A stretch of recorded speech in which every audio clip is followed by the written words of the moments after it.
चला, ऐसे लग रहा है कल ही रिजल्ट आया था और 5 साल इतने जल्दी में चले गए। उसमें से 2 साल तो कोविड के कारण सबका ही नुकसान हो गया, लेकिन उससे उभर के 5 साल में बहुत सारे नए रिश्ते, नई दोस्ती, बहुत सीखने को मिला 5 साल में। और जिस तरह आप और आपका पूरा ऑफिस, कभी कई झगड़े भी हो गए, कभी आप हमसे नाराज़, कभी हम आपसे नाराज़, लेकिन रिश्ता बना रहा।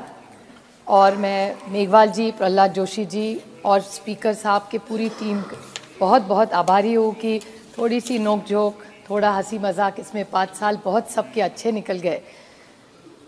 और आपकी पूरी जो ऑफिस, पहले बिल्डिंग में बहुत सारे, हमारी एक बैच ऐसी रहेगी जिन्होंने दोनों हाउस में काम किया है, कि वो भी पुराने रिश्ते, उस बिल्डिंग में बहुत सारी यादें, बहुत सारे लोग जिन्होंने इस देश का इतिहास लिखा है।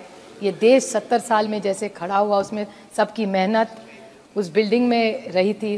The entire our independence and the fight to be our Ambedkar's constitution, वो सारी यादें उस बिल्डिंग में। और नए इस बिल्डिंग में आपकी छत्र छाया में हम आए, वो पुरानी यादें तो छूट नहीं रही है, यहाँ धीरे धीरे संभल रहे अभी।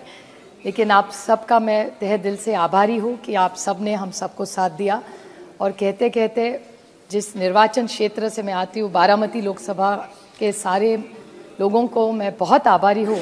पार्टी को तो आभार अभी नहीं मान सकती, क्योंकि पार्टी थोड़ा डिलेमा में है, थोड़ी इधर है, थोड़ी उधर है। वो तभी कोर्ट ही डिसाइड करेगी किसकी होगी, वो तो टाइम बताएगा अगले टाइम जब आएंगे।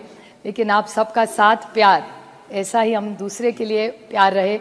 जो पॉलिटिकल लड़ाई है वो तो चलती रहेगी, लेकिन हमारे रिश्तों में कभी अंतर और कटुता ना आए, इसी में हमारी, this is the best thing of democracy. तो इस हिसाब से आप फिर से स्पीकर साहब और पूरे ट्रेजरी बेंच और सारे अपोजिशन के, फिर से मैं सबकी आभारी हूँ। सब हमारे दोस्त चुन के आए और इस देश को सशक्त करते हैं।